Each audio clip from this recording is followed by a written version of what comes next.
All right. So, in this presentation, we're going to take a look at seasons.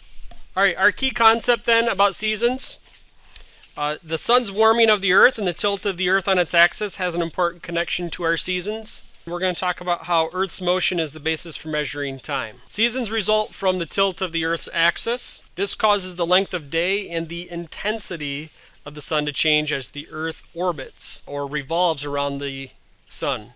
Remember that orbit is the path that the Earth is on, and revolution is the trip that it takes around the sun. Earth has a tilt of 23.5 degrees. As it's revolving around the sun, at that tilt, it's going to change the intensity of the sunlight that it gets. No tilt, we wouldn't have seasons. Okay? We'd have the same season, the same type of weather all year long. More direct or less direct?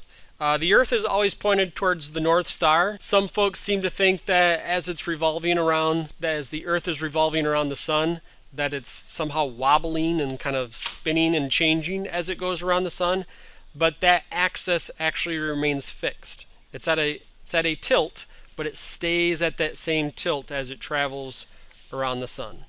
Okay, and so it's always pointed towards the North Star, and so. Again, because it's always pointed at the North Star, sometimes it'll be pointed towards the sun, sometimes it'll be pointed away from the sun. When it's tilted more towards the sun, it's going to get more direct sunlight, and that's going to mean summertime. If it's pointed away from the sun, so when it's on the other half of its revolution, it's going to be less direct. And when it's less direct, you're going to have wintertime. And then the two times in between would be our equal day and night during the spring and fall. Okay, that word equinox literally means equal night. So equal night, equal day in the fall and spring.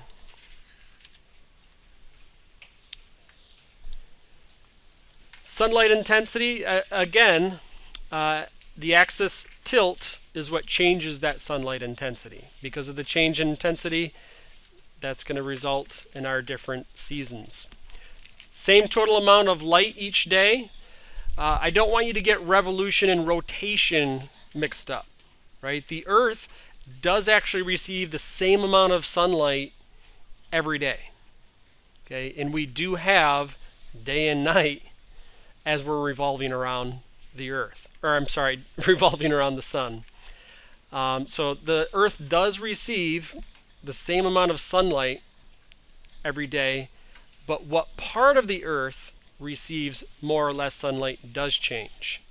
Okay, and so again, just in summary, the axis tilt during revolution is our reason for the seasons.